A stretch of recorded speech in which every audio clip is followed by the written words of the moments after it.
Oi. Oi, agora deu certo. Então tá bom. Acho que a gente pode fazer assim, então, né?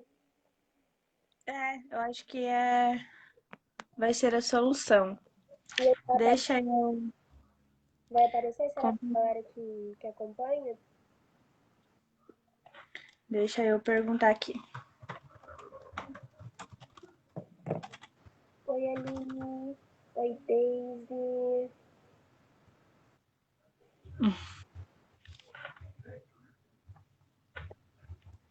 Vamos ver.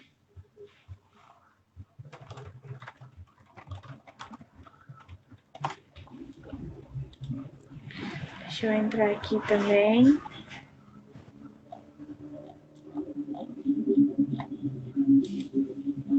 Tá, Será que foi? acho que tá dando.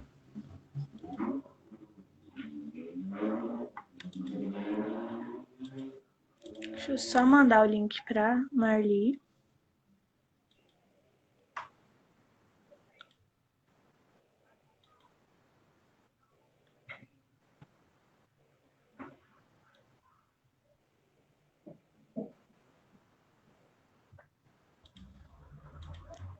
Vamos copiar o link.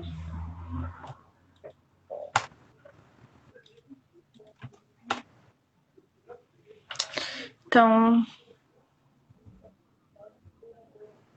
vamos lá, Mari? Vamos. Gente, deixa eu só esclarecer. Essa era uma live que era pra acontecer no Facebook do JC Papo Reto. Mas eu tive que iniciar porque a gente teve uns probleminhas técnicos, mas eu acredito que isso não vai influenciar em nada, além de transformar um pouquinho nossa programação, né? Mas eu acho que a gente vai conseguir se conectar aí com você. Exatamente. Essa O é pessoal, a tá Luana. todo mundo conseguindo ouvir bem? Como é que tá aí, pessoal? Falaram um pouquinho mais alto. Exato. Acho que eu vou pôr meu fone, só um pouquinho.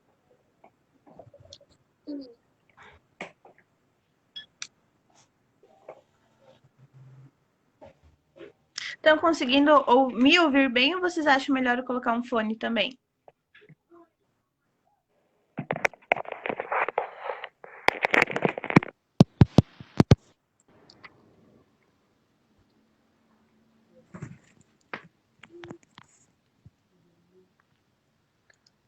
Cara, eu acho que pode colocar o fone, só pra testar. Deixa eu dar uma olhadinha. Vocês estão me ouvindo bem, galera? Ou tá tudo zoado? O meu fone de jogador. Sim, bem pequenininho. Tá bom meu áudio, Maicon? Será que eu utilizo então? Eu acho que vai ser um pouquinho pior. Vamos tentar assim e qualquer coisa vocês vão nos informando, tá bom? Então, primeiramente, boa tarde. Eu agradeço a presença de todos. É muito importante para nós. Hoje eu convidei a Mari para a gente conversar um pouquinho sobre racismo, sobre a sua estruturação histórica e as consequências disso hoje em dia. Estamos com a parceria com a Rádio JC Papo Reto, Rádio Norte, né? Eles sempre abrem esses espaços para nós, espaços muito necessários. Então, vamos começar. Quer se apresentar, Mari? Quero. Então, meu nome é Mariana, eu tenho 23 anos, sou convidada da Luana para essa live. O assunto da live é racismo, como a Lu já falou. Então, eu vou abordar alguns aspectos, porque, nossa, se a gente fosse fazer uma live para falar, tipo, de tudo sobre racismo, acho que a gente, sei lá, ele iria levar a vida inteira e não conseguiria terminar. Então, eu vou abordar alguns aspectos que eu acho que eu domino mais e tenho mais autoridade para falar e também acho que é de suma importância. Mas vamos lá, né? Então, eu acho que eu vou começar pela minha qualificação.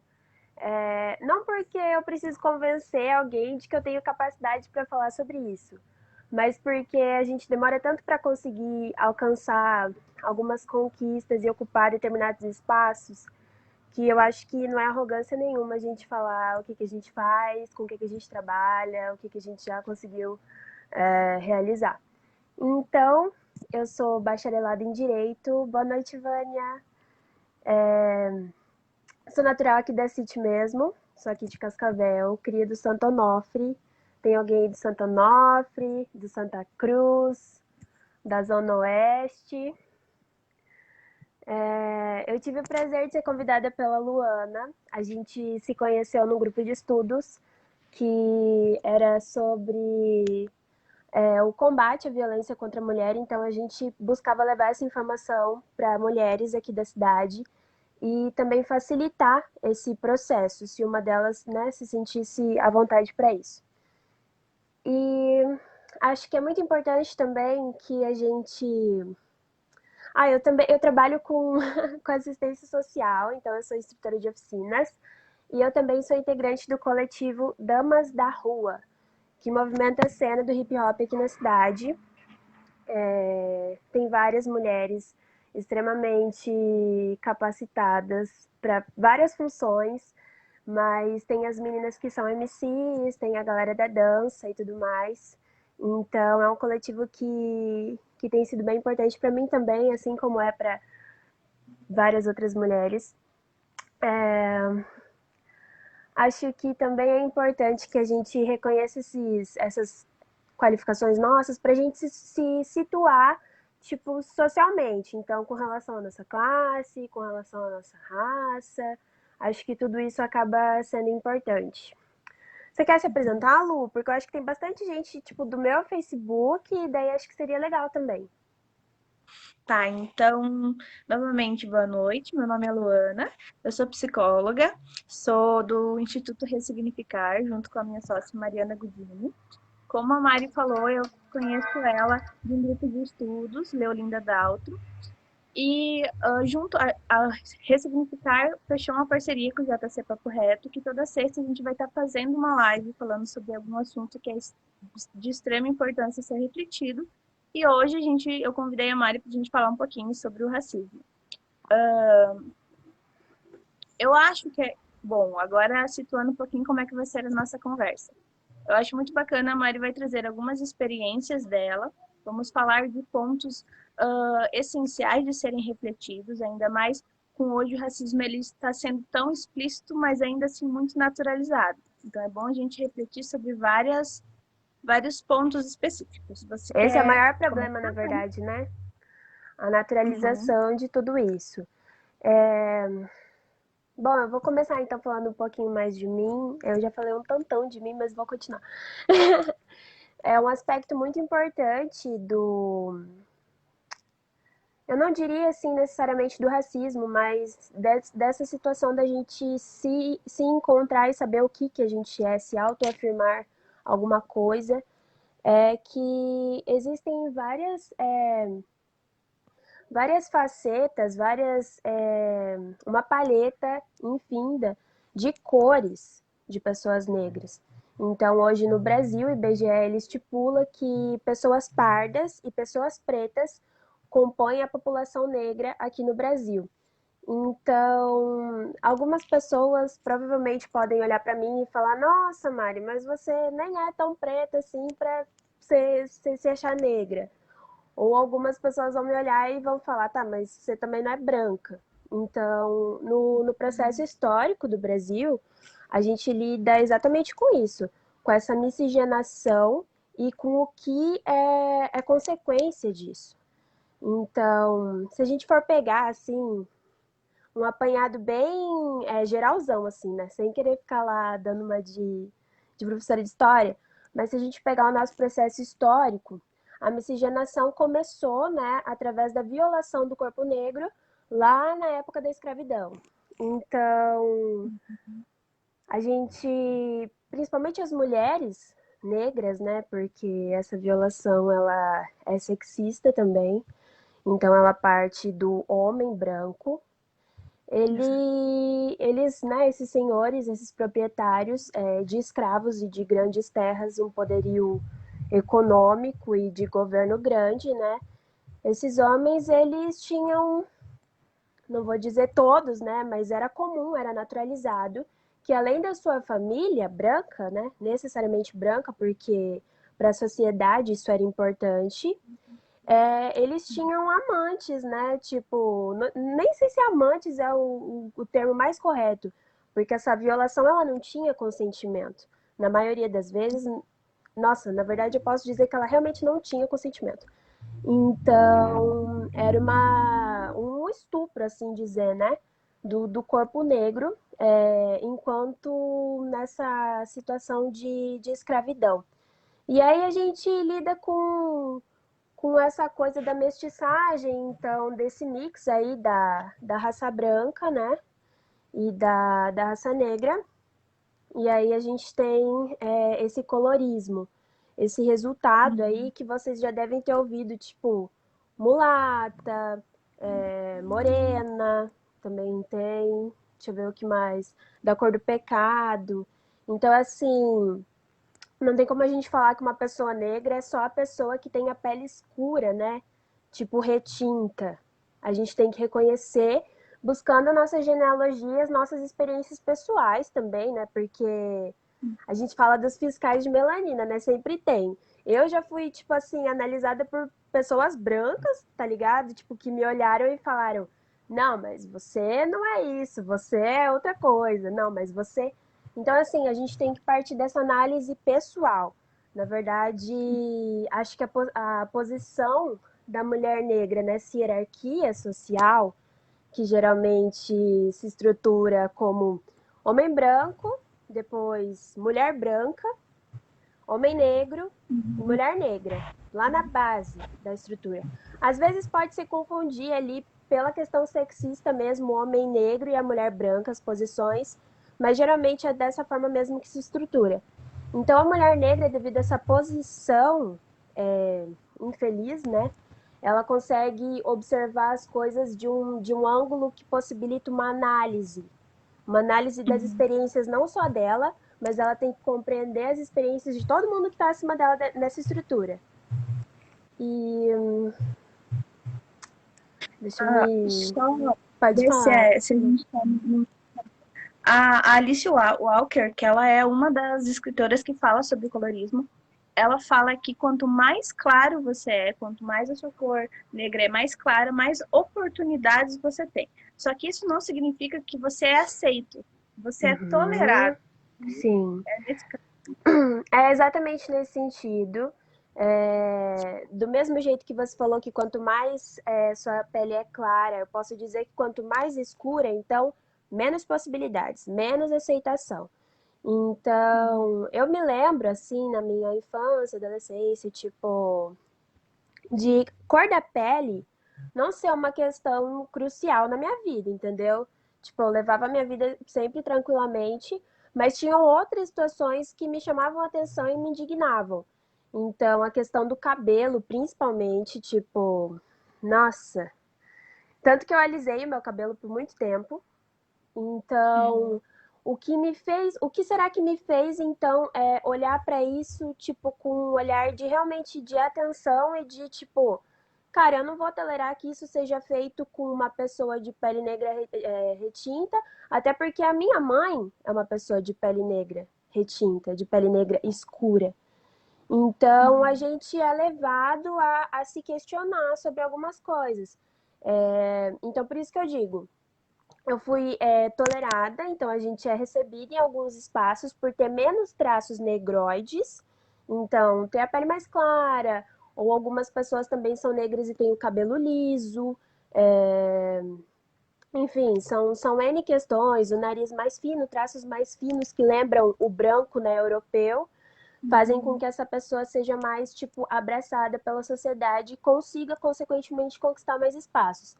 Então, quer dizer então que só sofre racismo uma pessoa negra de pele escura? Também não é por aí. O racismo ele vai penetrar, ele vai passar por todas as pessoas negras, por toda a população negra. O que vai diferenciar aí são as situações em que ele aparece. A gente tem o racismo estrutural, que é uma coisa que já está, tipo, enraizada na organização da sociedade. Então ele vai se mostrar de várias formas, às vezes, tipo, extremamente velada.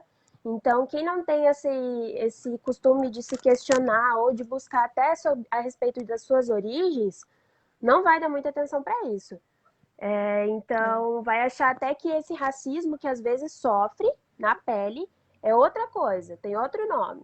Então, eu pensava assim, que tipo, a galera zoar o meu cabelo, por exemplo, ou eu já fui chamada de macaca, mesmo tendo a pele tipo, mais clara, eu já fui chamada de coisas pesadas, assim, mas que existem também outras situações que, mesmo não sendo tão explícitas, são um retrato fiel dessa estrutura, tipo, patriarcal e branca.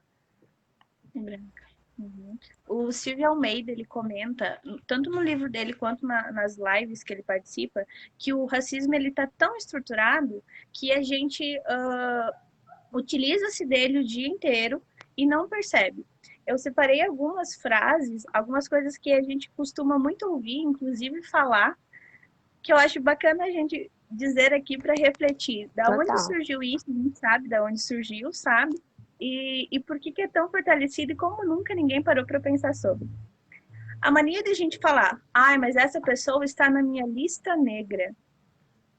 Ou, você falando isso, você vai denegrir a pessoa. No dicionário Aurélio, ele fala que denegrir é escurecer, é se tornar uma pessoa negra, se reconhecer como pessoa negra. E quando a gente utiliza esse fato, é como se a gente estivesse difamando o nome da pessoa. Que é um dos itens que eu paro para pensar sobre esse racismo estrutural. A gente utiliza isso de maneira natural, de maneira simples e fácil, e não para pensar na raiz de tudo isso, sabe? Uhum. Esses tempos, eu ouvia muito a palavra, mas eu não sou tuas nega. Nossa, e isso está, Como tipo se assim, fosse... diretamente ligado com o que a gente acabou de falar de violação do Exato. corpo negro na escravatura, Uhum. entendeu? De você achar que, tipo assim, você pode até se relacionar com uma mulher negra, mas não para casar com ela e evitando que ela ascenda socialmente ou tenha o seu sobrenome. Então é tipo aquela mulher, né, tipo, amante mesmo, É a mas base da hierarquia considerada, bem aquilo que você disse, entende? Também, outro que me chama muito, muita atenção é o mercado negro. Por que dessa nomenclatura? Por que o negro no final? ou a Por que coisa tá todas as coisas... preta. Exato. Por que tem sempre esse link com as pessoas negras? Então, isso mostra o quão a sociedade é extremamente estrutural do racismo, porque isso é natural. Eu parei para pensar não faz muito tempo, entende? Por isso que eu acho muito importante essas conversas de reflexão, para a gente começar a desconstruir isso. Sim. Uma coisa que eu gostaria de falar, e daí se você puder, né, a gente discutir sobre isso, sobre os privilégios, se você puder citar alguns privilégios que você falou ligado ao colorismo, sabe? Que você disse que tem mais alguns privilégios do que outras pessoas, para a gente refletir sobre isso mesmo. Uhum. Os privilégios que a gente precisa reconhecer, dentre outros, são privilégios de classe, privilégios de gênero e privilégios de raça, né? Então, assim, eu reconheço que todas as oportunidades que eu tive até aqui, claro, aliadas a muita força de vontade minha, muito apoio da minha família, tipo, minha mãe sempre me teve assim, tipo, vai estudar, tem que estudar, porque se você não estudar, então, ainda bem que eu tive essa criação, essa estrutura familiar, mas eu também reconheço que quando eu estava na faculdade, por exemplo, na graduação de Direito, eu citaria poucos colegas negros, tipo, pouquíssimos. Se a gente pega números estatísticos, a gente vê que a disparidade de pessoas negras e brancas no ensino superior tipo, é escandalosa, é gritante. Então, eu me vejo Até numa que situação eu de me formei privilégio. com Oi, três desculpa. pessoas. Eu me formei Desculpa, com não três te... pessoas. Com 3 pessoas A negras? minha família, só com três pessoas negras. Então, E por que eu que a não, e eu, gente... que para quando eu vou refletir, eu também não via no colegiado, sabe? Professores negros. Onde eu via, tanto no mercado de trabalho, tanto no ambiente acadêmico, era, por exemplo, limpando a faculdade Uma ou na situação cantina. muito, sei lá, marcante para mim foi na minha apresentação do meu TCC, que eu falei sobre a constitucionalidade das ações afirmativas. Então, o quanto a Constituição brasileira assegura benefícios, situações de políticas públicas, por exemplo, cotas, Bolsa Família, políticas da assistência social. Então, o quanto isso cabe na nossa legislação. E falei sobre a efetividade das cotas raciais como meio de ingresso no ensino superior. E quando eu terminei, nossa, chega a ficar sem fôlego, velho. Quem já fez TCC sabe que é uns nomes, tipo, gigantescos. E eu lembro que na minha apresentação do TCC, eu levei a minha mãe. E quando eu terminei a minha apresentação, o, o meu orientador, ele fez o seguinte comentário. É engraçado porque se a gente parar para observar, as únicas pessoas negras que eu vi nesse prédio durante essa manhã, além de vocês duas, são as mulheres que trabalham na limpeza ou que estão servindo café. Então, tipo, olha como a gente é instigado o tempo todo a questionar essa presença, que ela não existe praticamente, ou ela é muito pouca, não é significativa, e o quanto a gente, tipo, normaliza, porque a gente acha que é assim mesmo. Ou quando a gente vai se referir para uma situação de violência policial, tipo, nas quebradas do Rio, de São Paulo, a gente naturaliza uma situação de, tipo, morte de um adolescente indo para a escola, morte de uma criança dentro de casa. Então a gente passa a achar que é assim mesmo. E não é. Exatamente. Você falou sobre as cotas. A Djamila Ribeiro ela fala que as cotas ela é sim uma ação racista. Porém, olha que link, como é pesado pensar nisso. É a única oportunidade, ela foi um dos únicos caminhos que deram para as pessoas negras estarem dentro do ambiente acadêmico. Ou seja, até para as pessoas estarem no ambiente acadêmico, elas têm que sujeitarem a atitudes racistas. Isso é muito pesado a se pensar, porque não deveria ter essa. As cotas, elas são necessárias pela desigualdade social e pela sociedade racista que temos, Uhum. entende? Quando ela me fala uma coisa que me marca muito, as pessoas negras não estão no mercado de trabalho nos maiores postos ou no ambiente acadêmico em grande maioria, não é por falta de merecimento ou competência, é falta de oportunidade. Oportunidade. Exatamente. Eu trabalho com assistência social, Lu, eu falei ali no começo, e, Uhum. tipo, eu lido com crianças, eu sou instrutora de oficinas, então eu tô ali, né, no contato direto com as crianças e com os adolescentes. Eu trampo no Cascavel Velho e no Morumbi, no momento.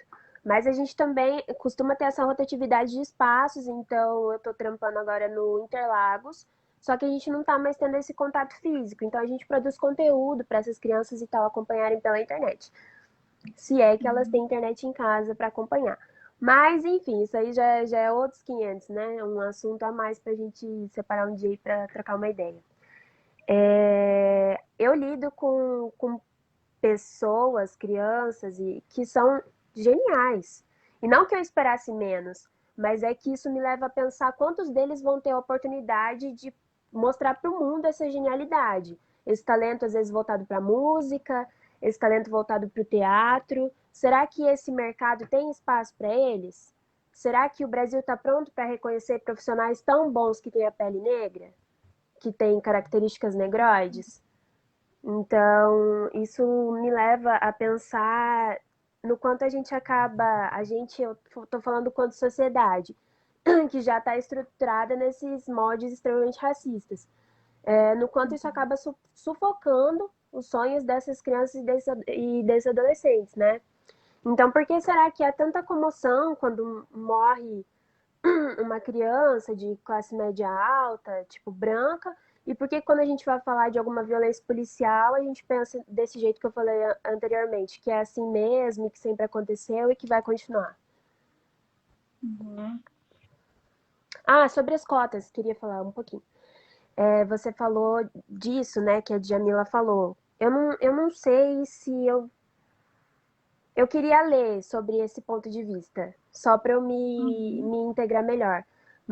Sim. Mas, na verdade, eu acho que para não confundir a cabeça mesmo de geral, né? Porque, como é um assunto extremamente delicado, é bom a gente deixar tipo, as coisas bem.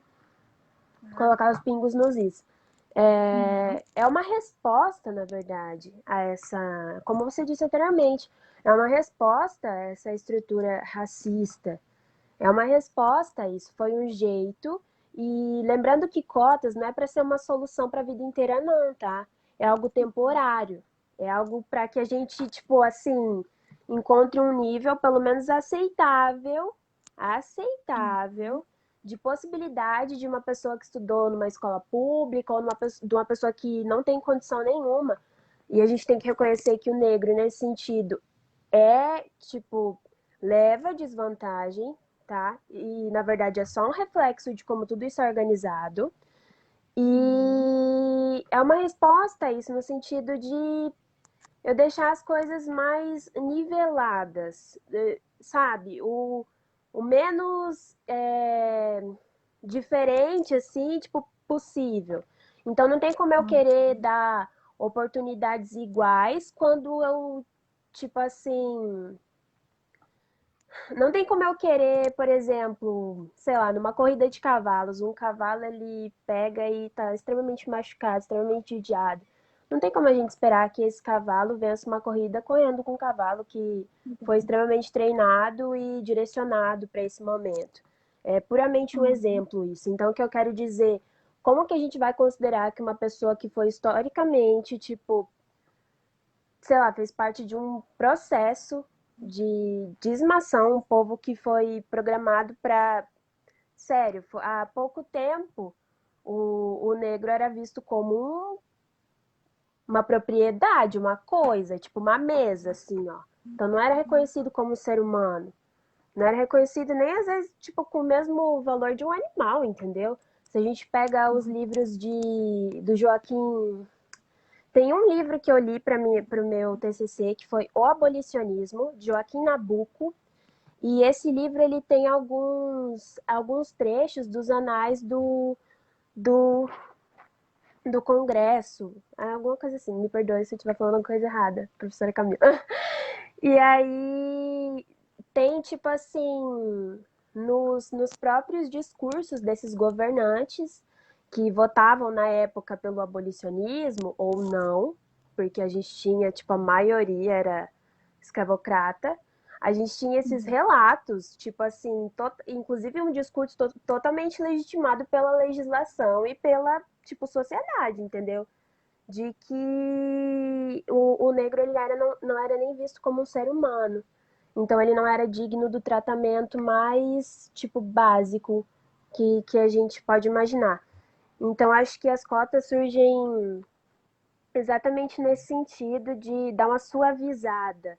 Só que a gente tem uma Uhum. preocupação a mais, porque, tá, vamos supor que eu entrei lá numa faculdade de odonto, graças ao, ao efeito das cotas, e será que eu vou conseguir me manter nessa faculdade?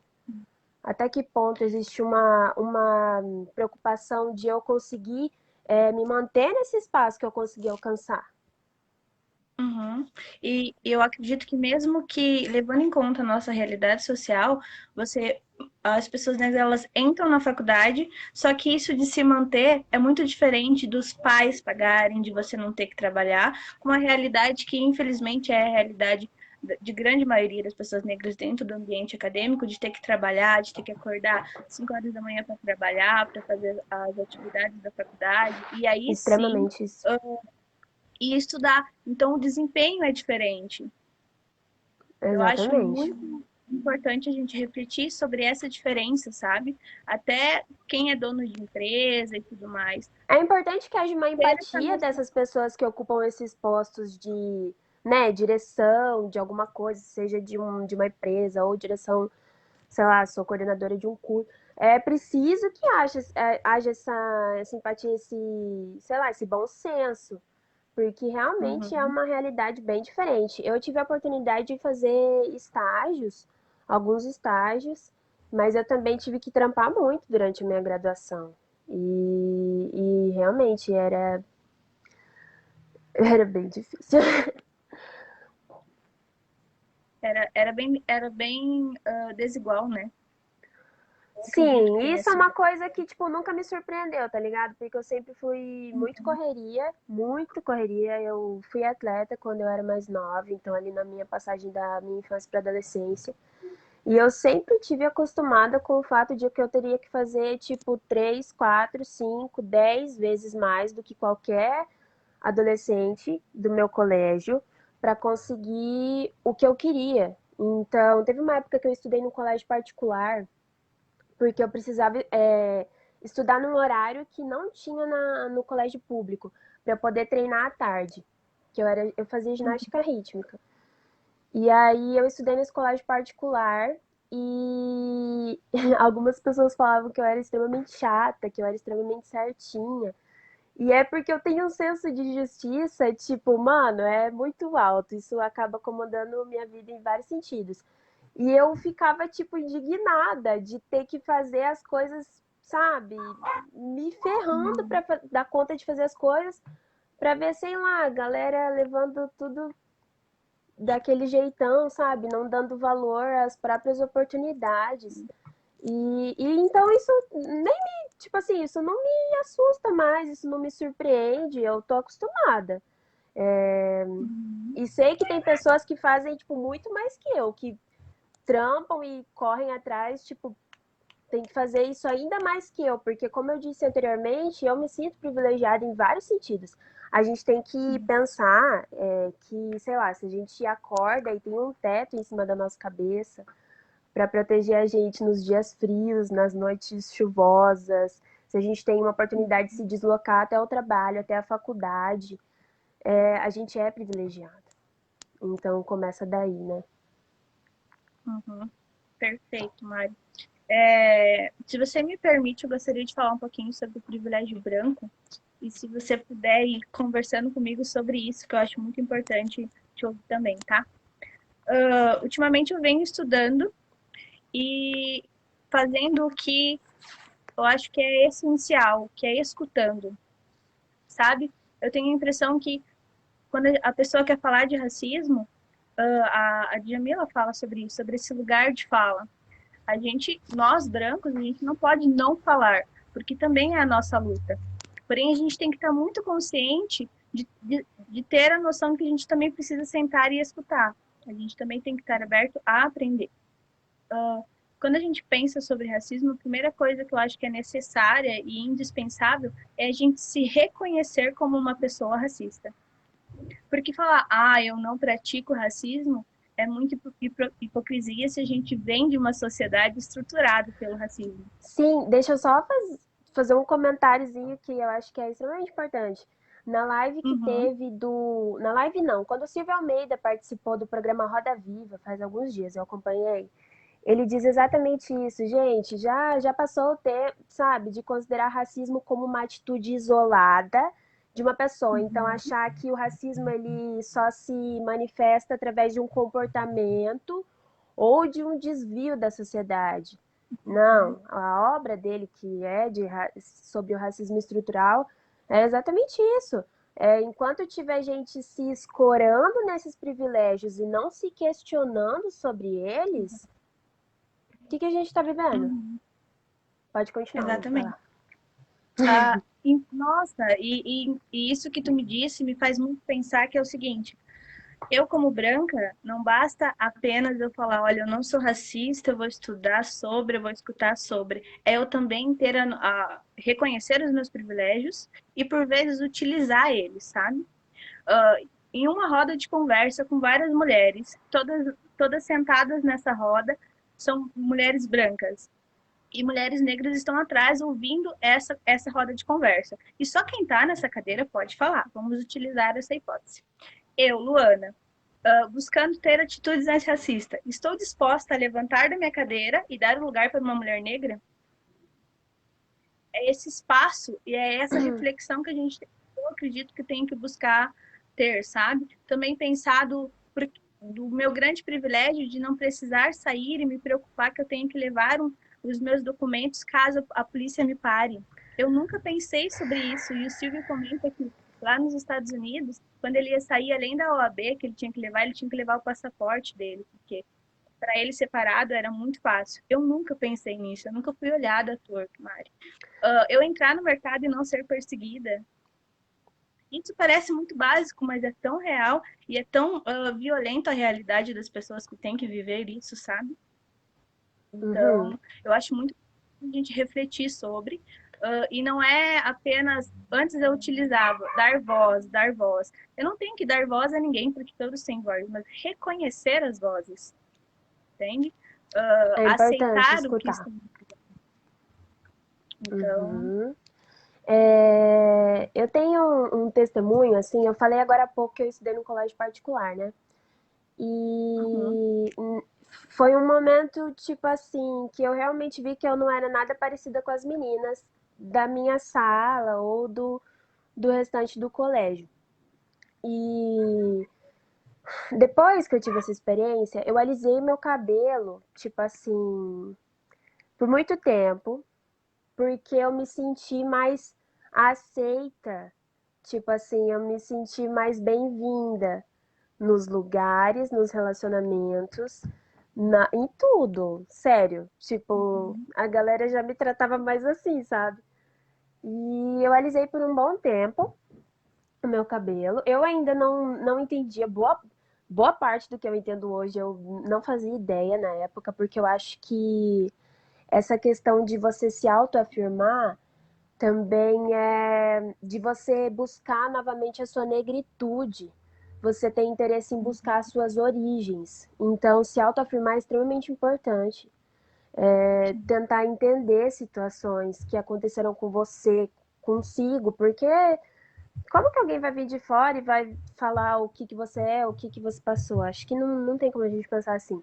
E nessa época, então, que eu alisava o cabelo, eu era tratada de uma forma diferente, eu tinha relacionamentos diferentes, principalmente com homens, era muito diferente. E quando eu peguei e cortei todo o meu cabelo para tirar a química, eu já tenho esse corte já faz um tempo porque eu gosto muito dele. Mas quando eu cortei o cabelo para tirar toda a química, foi como se eu tivesse, tipo, descido um degrau, tá ligado? E aí todas as minhas dúvidas a respeito das minhas experiências como mulher negra de pele mais clara foram por água abaixo, sabe? Eu não tinha mais dúvida de nada, porque ali ficou tudo muito explícito para mim, sabe? Foi como se tudo, muita coisa mudou. Os meus relacionamentos mudaram, sabe? O jeito das pessoas me olharem, os enquadros, passei a levar enquadro e, e é complicado, é É sim. muito é nítido, sabe? E essa questão do Uhum, colorismo, como a gente disse antes, né? Tem um outro nome para isso que se chama pigmentocracia. Então, é como se as experiências da pessoa negra de pele escura, elas fossem ainda mais duras, por questão da maior pigmentação, né? Da cor da pele. uhum, Então eu olho para mim e falo, porra, e eu, tipo assim, ainda ocupo esse espaço de privilégio. E olha só o que a gente é capaz de reconhecer, né? De vivenciar. uhum, sim. Que, que importante ouvir o teu relato, Mari. Eu acho muito. Eu acho que é extremamente importante, mas não para eu ficar, tipo, me expondo. Na verdade, eu não tenho problema nenhum sobre falar essas questões, mas porque, além de ter pessoas que podem ouvir isso e passarem a se olhar, tipo, talvez passem Uhum, por uma situação parecida, mas porque realmente a gente buscar é, saber a respeito das nossas origens reconstrói até a nossa autoestima. uhum, Então, foi um processo muito importante para mim. uhum. Eu acho importantíssimo, porque eu sinto que o racismo, ele não apenas esse esse mecanismo de opressão, ele também priva muito as pessoas de expressarem o que elas são, expressarem da onde elas vieram, suas origens, entende? Então, a partir do Buscar, momento às que você vezes, os começa... próprios objetivos. Isso é uma barreira É, gigantesca. porque a sociedade racista, ela te mostra, ela é como se tivesse já tudo colocado, os papéis de onde vai cada pessoa no mercado de trabalho, onde essas pessoas, que ambientes vocês podem frequentar e que ambientes vocês podem frequentar. Então, eu acho muito importante se reconhecer, sabe? Muito, muito bacana o teu relato. E é muito importante eu estar ouvindo isso, porque quando você se reconhece e mostra quem você é importante que eu, do meu lugar de privilégios e do meu lugar de branca, não só aceite, mas eu acho que não é nenhuma questão de aceitar, entende? Porque todos nós temos direitos de ser livres, de expressar a nossa opinião, de ser quem a gente é. Mas aprender com você. Então, Com estar certeza. disposto a isso já é um grande passo, sabe? E reconhecer essas experiências também pessoais como, sei lá, um potencial tão,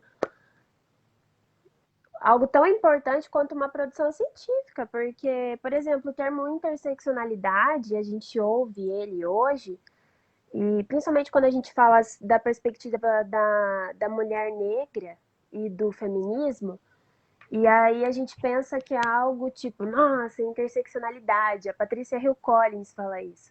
Tipo, cara, a interseccionalidade, na verdade, parte das experiências e da análise da mulher negra a respeito das próprias vivências, das próprias experiências. Porque, como eu disse, a mulher negra está na base de uma pirâmide em que ela tem que compreender a situação dela e a situação de todo mundo que está acima dela. Porque tem vários fatores Uhum. ali, tipo, sopesando essa carga dela. Então, fatores de gênero, fatores de raça, fatores de classe, entre outros, porque hoje a gente sabe que tem muito mais especificidades, né? E essa análise, que muitas vezes era até, tipo, descartada por não ser uma produção acadêmica ou por eu não estar me organizando coletivamente como um grupo, sabe, buscando um objetivo. Cara, a mulher negra ela se organiza há muito tempo para sobreviver. A gente até já falou sobre isso em outra oportunidade, Lu. Então, assim, talvez não houvesse tantos teóricos, ou talvez não houvesse um olhar específico para isso, por razões que são meio lógicas, né? Porque se você não considera uma pessoa negra nem digna do básico, dos direitos fundamentais, você vai considerar o que ela produz ali cientificamente como algo bom? Muitas vezes não se olhou para a produção científica dentro das universidades, do povo negro, eu digo. E essa multiplicidade, essa diversidade nessa produção é extremamente importante. A gente tem que reconhecer, inclusive, aspectos culturais africanos que existem na nossa cultura e que às vezes parece que a galera até tenta tipo mascarar aquilo. É assim como ocorreu com as Uhum. religiões, por exemplo, de matriz africana.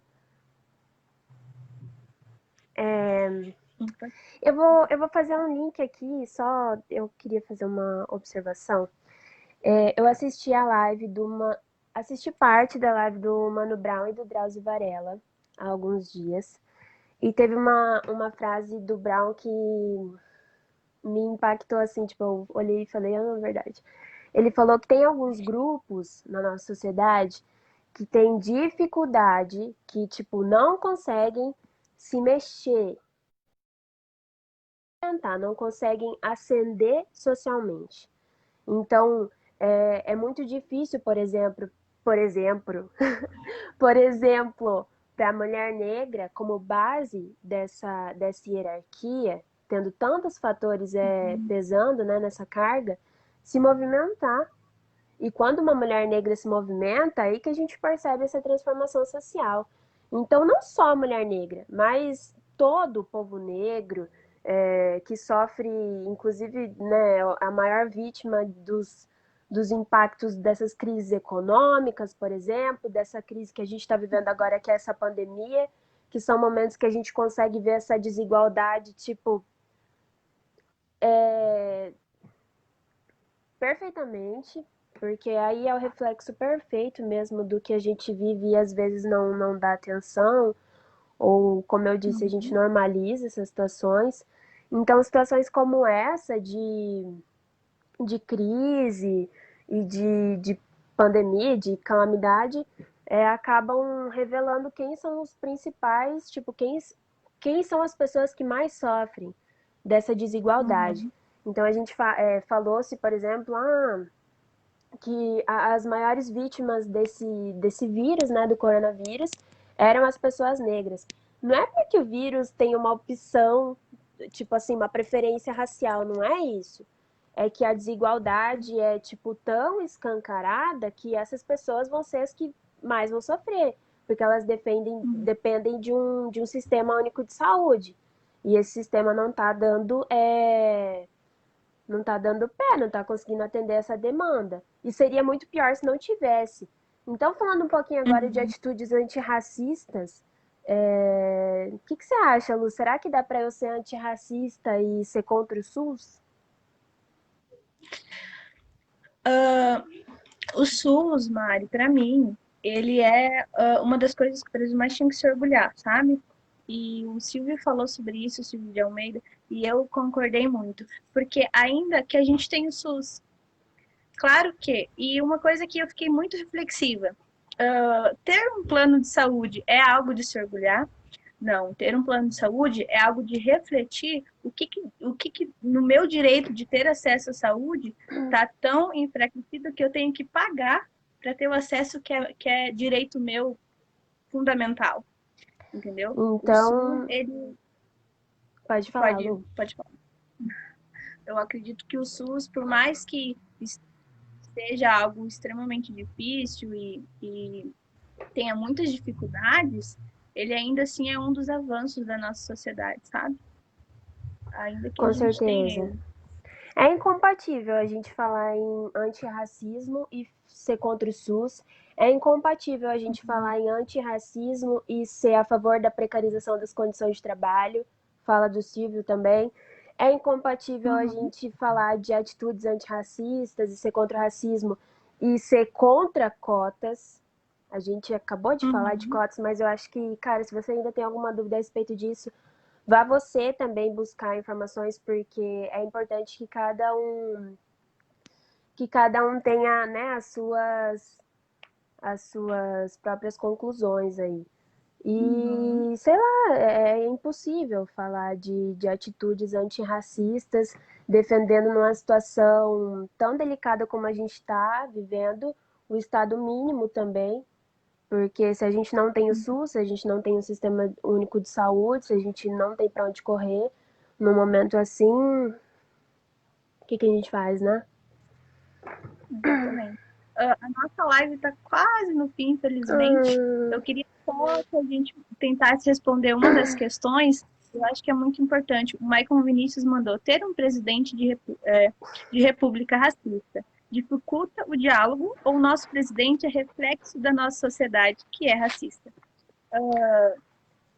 pode Eu começar, Lu. vejo aos meus olhos que é impossível não associá-lo à nossa estrutura da sociedade, entende? Infelizmente, eu realmente acredito que ele é um reflexo, tanto que ele ainda é apoiado, e não é por poucas pessoas. De início, ele foi eleito, e não é como se ele E não já com o demonstrasse antes as discurso, suas... já tendo falado várias Exato. asneiras, né, a respeito desse assunto. Então, Eu vou fazer pode... um link aqui. Deixa eu só pegar meu notebook para fazer.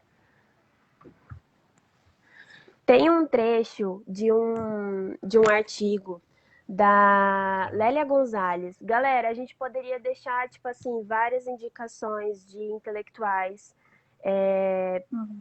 mulheres, homens, negros. A gente tem várias referências estadunidenses, mas a gente também tem uma gente Brasil. fudidaça aqui no Brasil.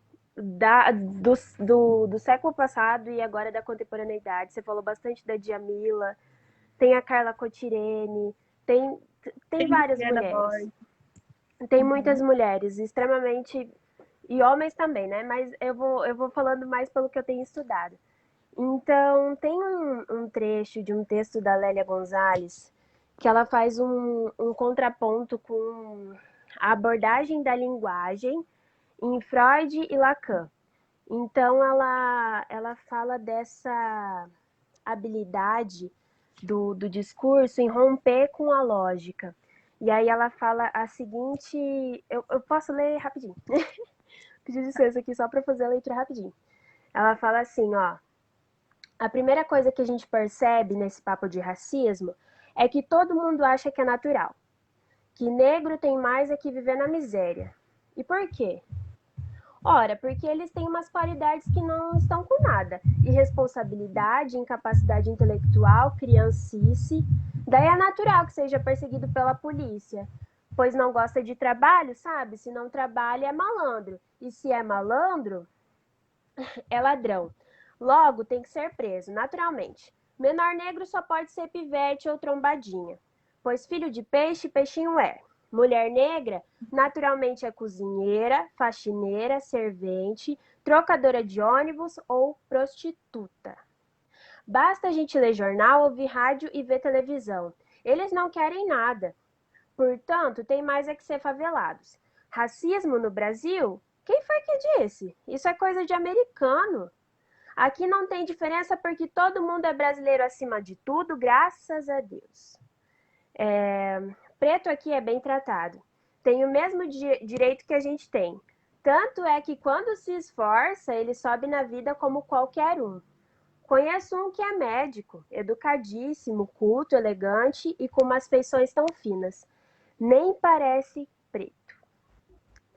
Vale ressaltar que essa não é a visão da Lélia Gonzalez. Ela utilizou esse recurso da linguagem justamente para chamar atenção para esse discurso que é tão proliferado, assim, ó, aos quatro ventos, conversa de esquina, conversa de qualquer lugar.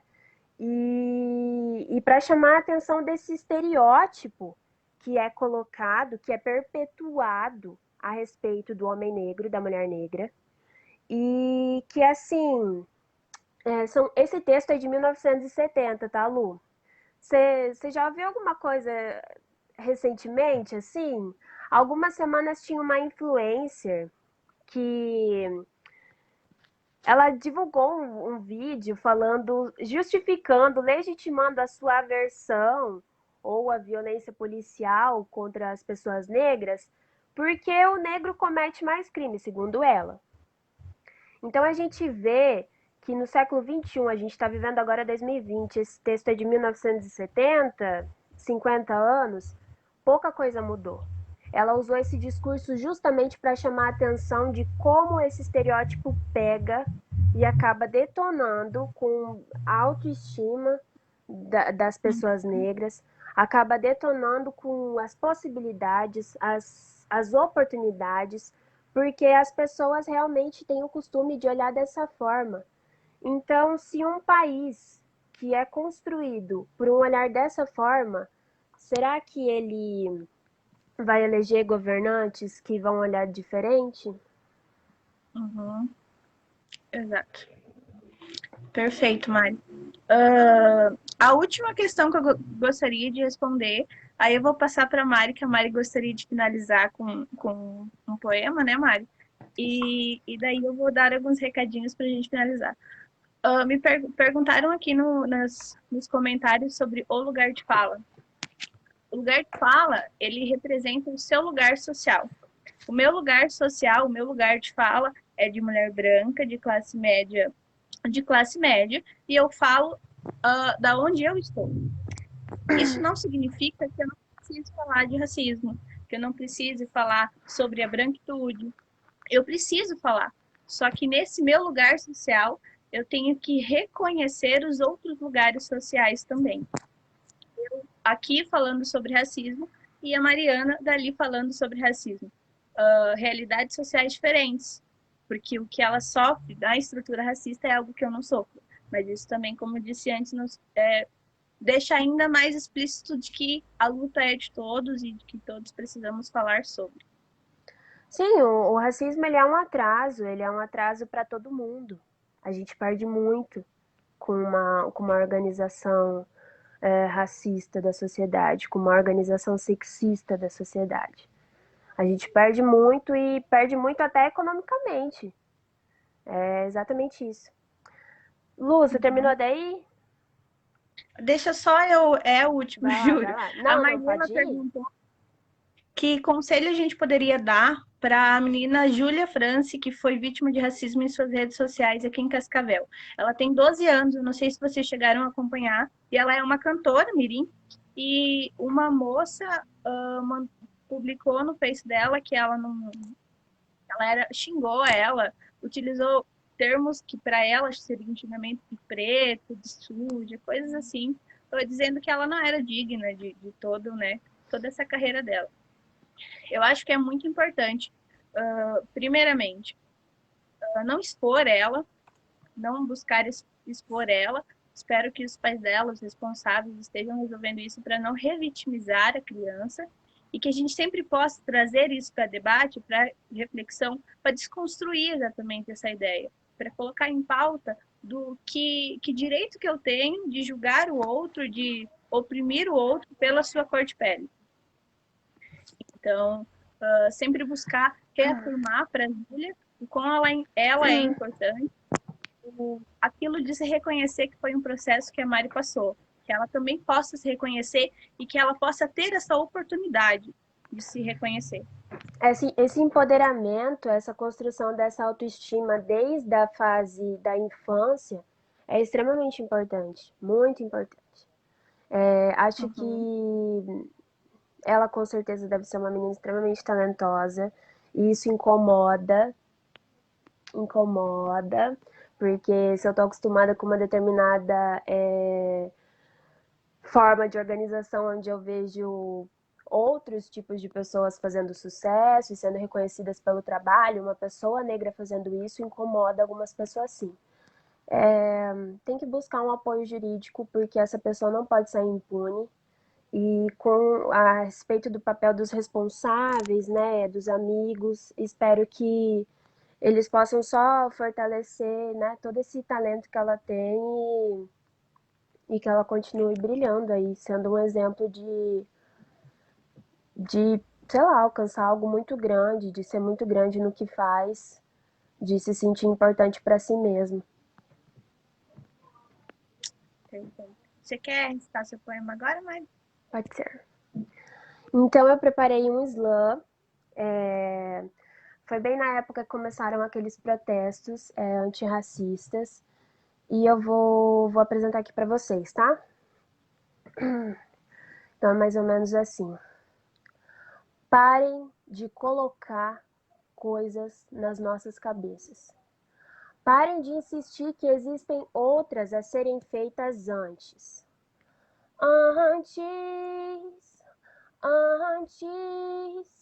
Antes fosse. Houve-se o mesmo há muito tempo, desde o começo, desde a estranha e amarga colheita. Quanto tempo passou e quanta coisa realmente mudou? Porque eu ainda nos vejo chorar pelos mesmos motivos. O tempo passa e são as mesmas coisas. Pedindo, implorando, acabou o amor. Acabou o amor. Acabou outras vezes já. Falamos pouco, olhamos pouco, gritamos pouco, fazemos pouco? Talvez por precisar olhar para si e fazer por si mesmo antes de tudo. Parem de colocar armas e mitos nas nossas cabeças. Parem de nos convencer que os sonhos das nossas crianças são menos importantes. Houve-se o mesmo há muito tempo, desde o começo, desde a estranha e amarga colheita. Quanto tempo passou e quanta coisa realmente mudou, porque eu ainda nos vejo chorar pelos mesmos motivos. É isso, Lu. Perfeito, Mari, muito bom. Vou gravar no coração, muito bom mesmo. Eu vou passar uns recadinhos e daí depois agradecer para a gente se despedir. Bom, amanhã às 9 horas, ao vivo, na Rádio Norte, vai ter um bate-papo sobre automedicação e o uso de medicamentos contra o coronavírus, com o presidente da Associação Médica de Cascavel, o Dr. Jorge Luiz dos Santos. Então, se conectem na rádio, é um debate muito Tema importante e importante. necessário também.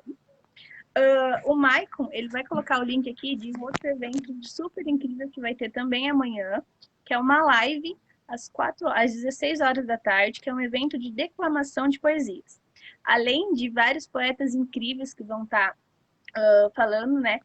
Vão estar declamando suas poesias. O psicólogo Cristiano de Souza, ele também vai estar abordando sobre o tema saúde mental em tempos de pandemia. Então, o Maicon vai deixar o link nos comentários. Entrem lá, confirmem a presença, acompanhem, que vai ser muito incrível também. Ele também vai deixar alguns perfis, se vocês quiserem seguir. Sigam a Damas da Rua 1, que é no Instagram, que é um coletivo que a Mari também participa. Ressignificar.psico, que é a minha página com a minha sócia. Cobras do Rap e o JC Papo Rap. Lá a gente vai estar sempre buscando levar informações e abrir espaços de reflexão como esses com vocês, tá? Mari, muito obrigada. Eu não tenho nem palavras para agradecer esse papo incrível que eu tive contigo. Você sempre traz muitas informações necessárias, sempre traz muita conscientização. Então, eu sou muito feliz por tê-la na minha vida e sempre aprender com você. Muito obrigada. Obrigada a todos que acompanharam. Para nós, eu acredito que para a Mari também é muito importante a gente sempre refletir sobre. Espero que tenhamos mais oportunidade de conversar assim, Mari, e Com trazer outros certeza. assuntos também. Eu queria agradecer de novo, Lu, também pelo convite. Queria também divulgar algumas coisinhas. Então, meu nome é Mariana Gomes. Se vocês quiserem me achar nas redes sociais, aqui no Facebook é assim que vocês acham. No Instagram, tá meio diferente, então vou falar bem devagarzinho para vocês. É @me myself Mariana. Acho que se vocês procurarem Mariana Gomes também vai achar. E também tem o coletivo do Damas lá no Instagram, então achem lá Damas da Rua. Como eu disse no começo da live, é um grupo de mulheres incrível que movimenta a cena hip hop e de tantas outras questões aqui. Então busquem lá também, fiquem por dentro, a gente tem eventos, tem muita música também vindo por aí, tá? Hoje eu recitei esse slam, mas a gente também tem um objetivo maior aí de fazer muito hip hop, muito R&B, tudo que vocês imaginarem para vocês. Isso aí, eu mandei aqui nos comentários os perfis enquanto você foi Muito falando, só confere obrigada. pra mim, né? Certinho. E é isso aí, pessoal. Muito obrigada. Até a próxima, Mari. Até a próxima, pessoal. Obrigada, gente.